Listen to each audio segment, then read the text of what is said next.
നിങ്ങളുടെ ഇഷ്ട പരമ്പരകൾ എക്സ്ക്ലൂസീവായി സൺ നെക്സ്റ്റ് ആപ്പിലൂടെ തികച്ചും ഫ്രീ ആയി ഇപ്പോഴേ ആപ്പ് ഡൗൺലോഡ് ചെയ്യൂ.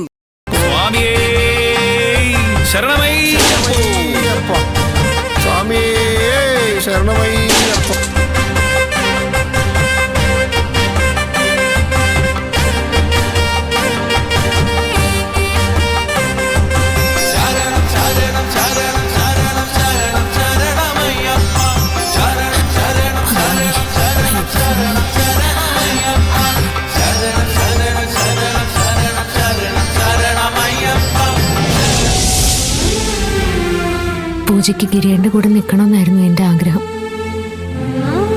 എൻ്റെ അവസ്ഥ കാരണം എനിക്കതിന് കഴിഞ്ഞില്ല.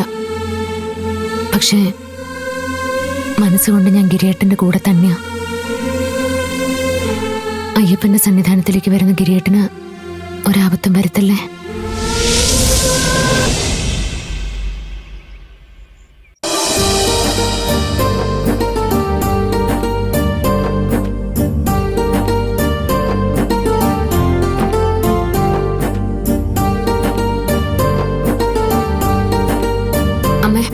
കാപ്പി.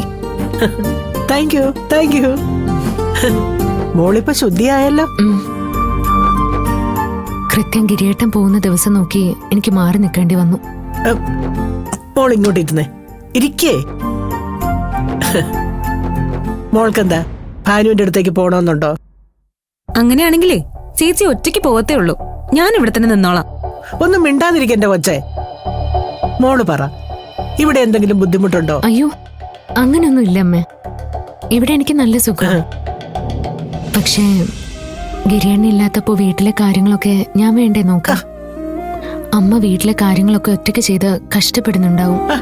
ഭാനു എന്തിനല്ല ഒറ്റയ്ക്ക് ചെയ്യുന്നേ? അവിടെ കുഞ്ഞാറ്റയില്ലേ? കുഞ്ഞാറ്റ പണി എടുക്കുന്ന വേലക്കാരിയല്ല, പണി തരുന്ന വേലക്കാരിയാ. കുഞ്ഞാറ്റയുടെ പണിയും കൂടി അമ്മ വേണം എടുക്കാൻ. സ്വപ്നയ്ക്ക് പഠിക്കാനുള്ളതുകൊണ്ട് അവള് കാര്യമായിട്ട് സഹായിക്കാറൊന്നുമില്ല. അത്രയും വലിയ വീട്ടിലെ എല്ലാ ജോലിയും കൂടി ഒറ്റയ്ക്ക് ചെയ്താ അമ്മയ്ക്ക് വയ്യാണ്ടാവും. ഗിരിയേട്ടൻ തിരിച്ചു വരുമ്പോ അമ്മ വയ്യാതെ കിടക്കുന്ന കണ്ട വിഷമിക്കില്ലേ? മോൾ അങ്ങനെയൊന്നും ചിന്തിക്കണ്ട. കല്യാണത്തിന് മുമ്പ് വരെ ആ വീട്ടിലെ ജോലിയെല്ലാം ഭാനുമതി ഒറ്റയ്ക്കല്ലേ ചെയ്തിരുന്നത്.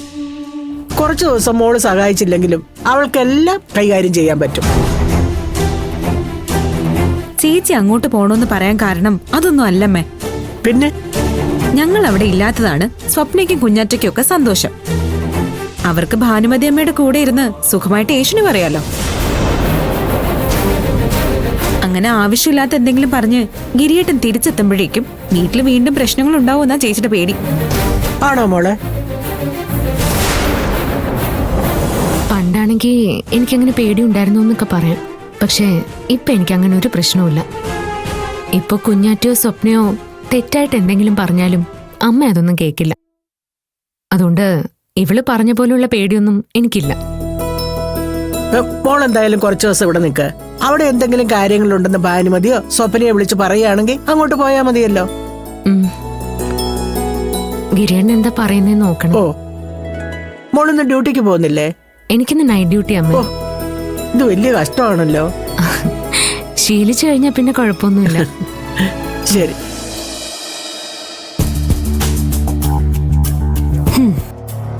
ഇപ്പോഴും ചേച്ചി ഭാനുമതിയമ്മയെ സപ്പോർട്ട് ചെയ്ത് സംസാരിക്കുന്ന കണ്ടോ?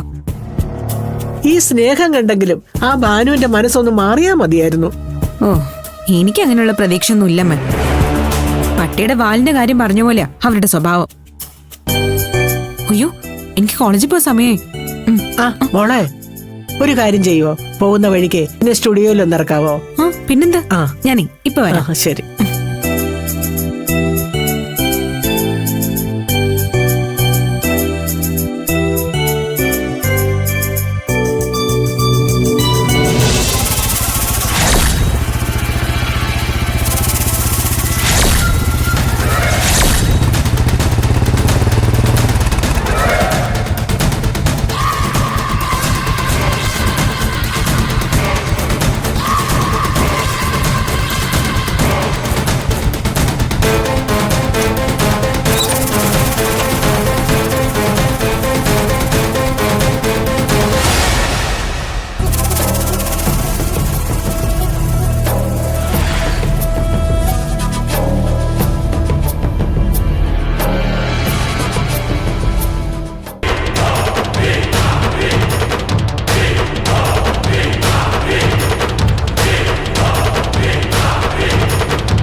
കുറച്ചേരം ഇവിടെ ഇരിക്കാം.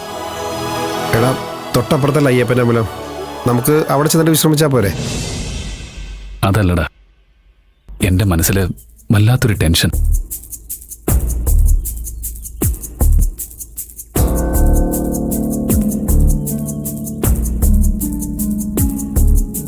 എന്താടാ, എന്താ പറ്റിയേ?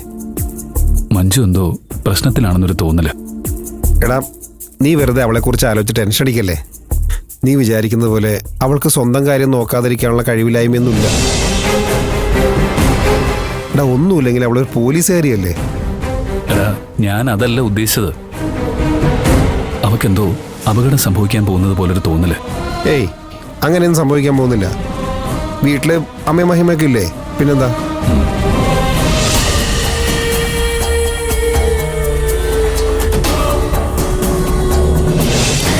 നീ ഒരു കാര്യം ചെയ്യ്, അവയ്ക്ക് വേണ്ടി നന്നായിട്ടൊന്ന് പ്രാർത്ഥിക്കേ. എൻ്റെ അയ്യപ്പ, മഞ്ജു പല പരീക്ഷണങ്ങളും ജീവിതത്തിൽ നേരിട്ടിട്ടുണ്ട്. ഇപ്പോഴും അവൾ എന്തോ അപകടത്തിലാണെന്ന് എൻ്റെ മനസ്സ് പറയുക. നിന്നെ കാണാൻ വരുന്ന എൻ്റെ കുടുംബത്തിന് നീ കാവലായിട്ടുണ്ടാവുന്ന എൻ്റെ വിശ്വാസം. എൻ്റെ മഞ്ജുവിനെ കാത്തോളണേ.